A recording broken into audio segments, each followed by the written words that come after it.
could even do that. So she like pulled all the coal down, put the other old lady in there, stuffed it all up there. And then also the old lady looks like she was in the coal for like weeks, dude. She looked like like a zombie when they Yeah, found her. and so this old lady also took the car and put that in the riverbank or whatever, the marsh. Yeah. And Yeah. did it rain before? Yeah, it did rain. Wow, that's a good point. Yeah, you know what's crazy? I think it's is it Lake Mead, dude. They're finding so many bodies from like the 60s and 70s. Now that it's drying Mm. up, it's like, oh, found another body today in a barrel. Like, it's crazy. Like, this shit Yeah. actually happens. It's so scary.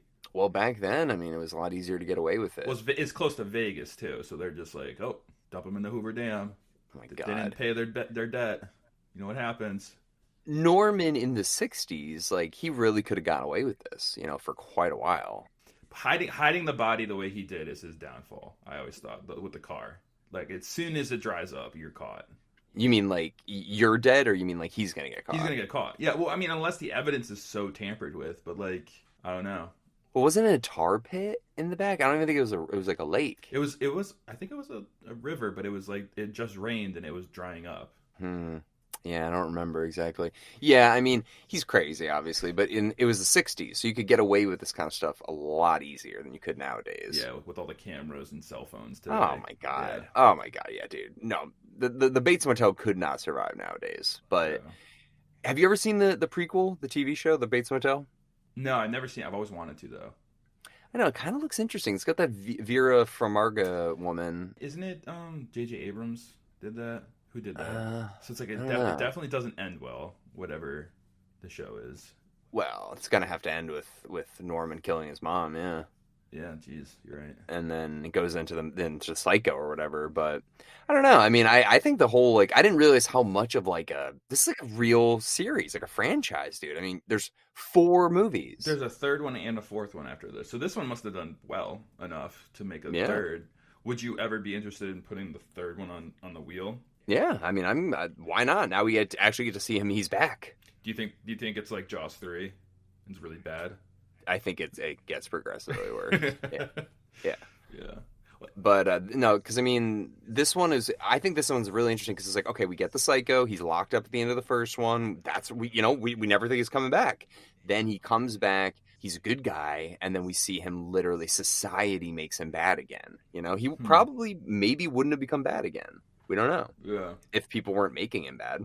Yeah. So now the third one's like, nope, wheels are off. Let's go. I'm ready to fucking kill people again. So Right. I don't even know what it would be like again, but it could be more of a rehash of the first one. Hmm. But you know who wrote this one though? I'm looking it up. I can't find the writer. Who wrote it? Tom Holland. What? That's so random. So the guy that did Fright Night and Child's Play. I know that. Yeah, I guess that could. Yeah, he did this one too. He wrote it, yeah. Holy shit! Was that like his first? Was that his like first gig, or did Fright Night already come out? No, Fright Night was 2 years later. So this very well could have been. Let's see. Now he had written 2 movies before this: Class of '84 and The Beast Within. And then they brought him in to do Fright Night. Yeah. Oh, he directed Thinner, the Stephen King movie. That movie freaked me out, man. I love Tom Holland, dude. He's the man. Yeah, hell yeah. Oh, dude, that's kind of cool. So that's cool. I mean, like, so he wrote this. So people are like, I mean, like, think about it, dude. Like, they weren't really doing sequels that much in 1983. I mean, not that much. It was kind of like a newer thing, you know? Well, they probably saw like Friday the 13th Part 2 and 3 do good. It's like, hey, we got this like gold cow over here. Let's milk it. Let's milk Psycho. Let's get this is Yeah. come on. You got to be honest. This is such a cash grab movie. Oh, yeah. I mean, if this came out in like 1975, I probably would have looked at it differently. But the fact that it came out in the early 20, 80s, you're 20 like, plus years later. Yeah. well, no, the time that it came out, it's like, oh, this is clearly slasher mania. Like, we gotta make money now. If this came out in 1975, I would have been like, oh, they genuinely just wanted to make a sequel. Hmm. But no, the fact that this came out right when the slashers were hot, they're like, we gotta strike. We made slashers. There wouldn't be these slasher craze without us. Yeah. Yeah. We gotta come in and do this. So I enjoyed it. I don't think it's like an unbelievable movie, but I actually thought it was pretty solid.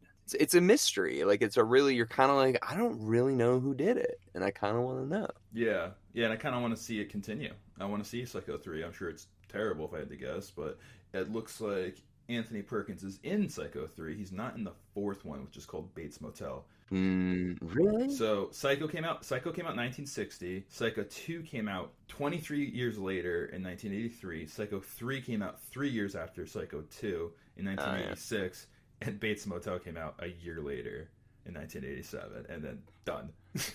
No, no, no. But ready for this? Wait. There's a fourth one. The beginning? No. So there's 4 movies with Anthony Perkins. So the 4th one is with Anthony Perkins. Then they did the Bates Motel film, and then they did the Bates Motel TV series. So there's That's a more. lot. That's a lot of Psycho. I don't need that much. 1990s Psycho for the beginning. Yeah.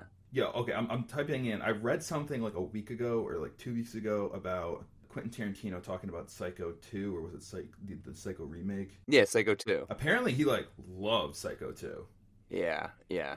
He was on an episode of Sequels That Don't Suck. It was the Shudder show that Eli Roth was doing, and they talk about this movie. That's what made me want to put it on here, because I was like, you know what? Can't be that bad. Did you watch the Quentin Tarantino stuff? Yeah. So he's basically saying he didn't think the movie's better, but he thinks that the performance from Anthony Perkins is better. Wow. And I mean, he basically was saying, he's like, I'm not a huge Hitchcock fan and I'm not a huge Psycho fan to begin with. He's like, but I think that Anthony Perkins did a better job in this than the original one. Huh. He likes the director so much. He thought Richard Franklin.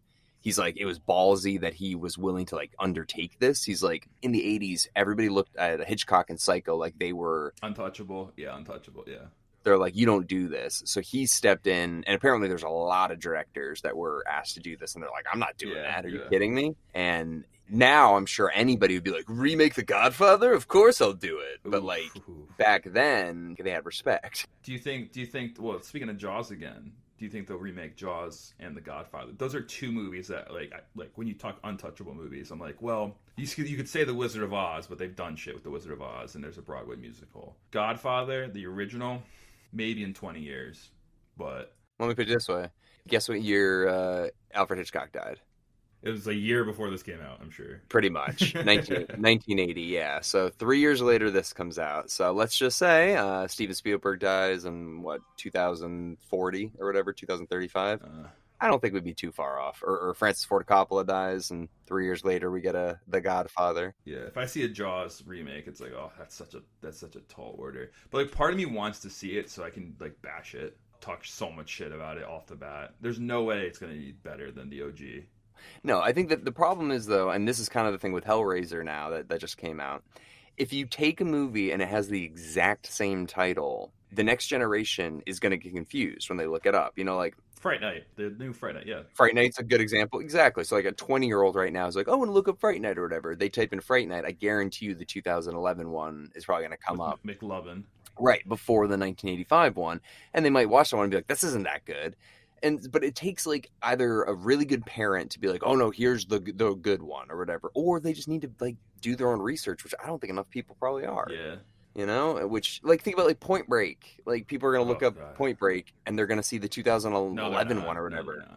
No, but that might happen, Eric. You and I know that the good one came out in 91, but unless you have somebody telling you that, you might just watch they'll be like, oh, I heard this Point Break movie's good, and you just watch the first one that pops up when you type in search, you know? Yeah.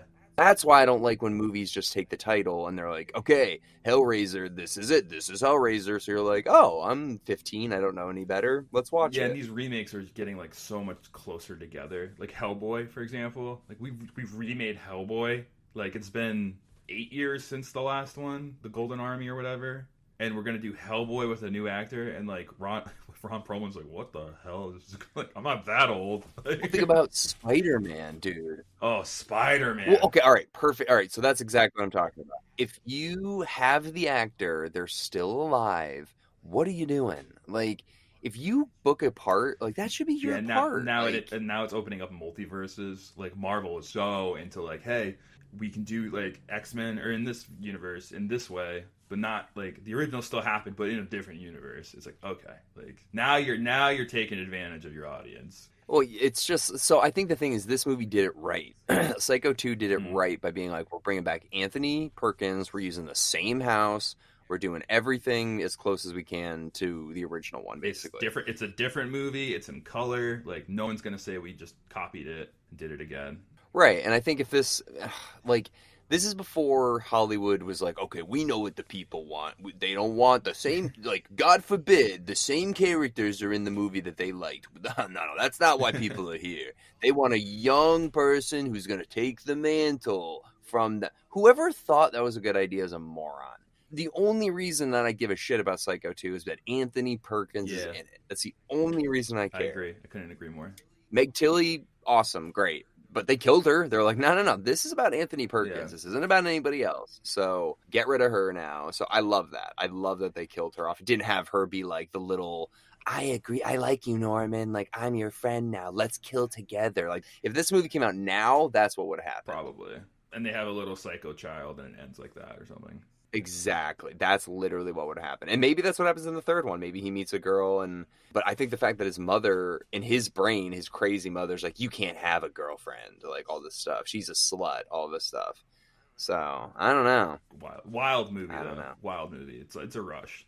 Yeah, it's definitely worth seeing. I definitely want to hear the Quentin Tarantino thing. That's such a, like, so he was just on a show talking about it, so he wasn't like going out of his way and being like, Psycho 2 is amazing. Like, it's like, Quentin Tarantino, you are actually a psycho. You are actually out of your fucking mind. And I love you, and I just, yeah. He's just walking out of a grocery store in LA and someone's like, hey, what do you think about Psycho 2? He's like, all right, hold on, let me just tell you. The thing about Psycho 2, it's better than Psycho 1. And you're like, all right, Jesus Christ. No, it's on YouTube, actually. You can just type in Psycho 2 Quentin Tarantino, and it pops right up, and he just goes on a rant about how amazing Anthony Perkins is, and how he loves the director. And Perkins was good in it, too. I think he'd be about, like, 80 today. He died when he was, I think, 60. He had pneumonia and HIV/AIDS, so sad. Yeah, no, he's just an interesting guy. Just an interesting dude.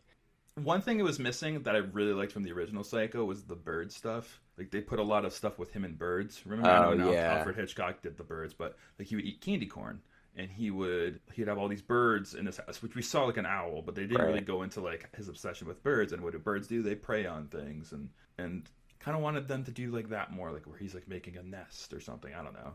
Yeah, like a nest in a hotel, or I don't know, not like an actual nest, but you know what I mean, like more stuff like that where it's like, oh, it makes you think.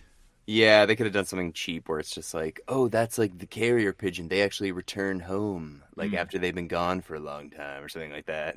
Just like they come home to roost or some bullshit. Yeah. No, I would have loved it. That's the fandom in me. And it's kind of cool too. We did Psycho as our last film on the horror wheel last year on Halloween. We did October 31st with Psycho, so it's kind of cool. Yeah. Almost a year later to the day, we're doing Psycho 2, which is kind of cool.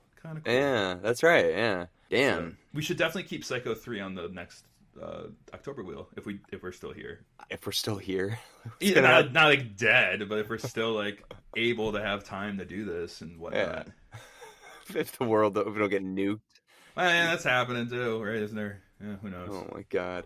Well, anyways, I guess why don't you spin the old wheel then, Erik? We shall spin in. Oh, Johnny Depp and Amber Heard. What? Sleepy Hollow. We got Sleepy Hollow. I don't even think she was alive. I know. No, Amber Heard was alive when that came out. Come on. I know, yeah. Johnny Depp's dating like a 20-year-old. Christina Ricci. Oh, yeah, that's right. Yeah, no, she is in this. Yeah, no, dude, this is a great movie. I love this movie. I haven't seen this in a while. I'm very excited. Oh, yeah, this is a good one. Very excited. Well, anyways, everybody, thank you very much for listening into our discussion on Psycho 2. If you haven't had a chance, there's quite a few episodes that have come out this month, and there's quite a few more coming too. So we will see you all tomorrow with Sleepy Hollow.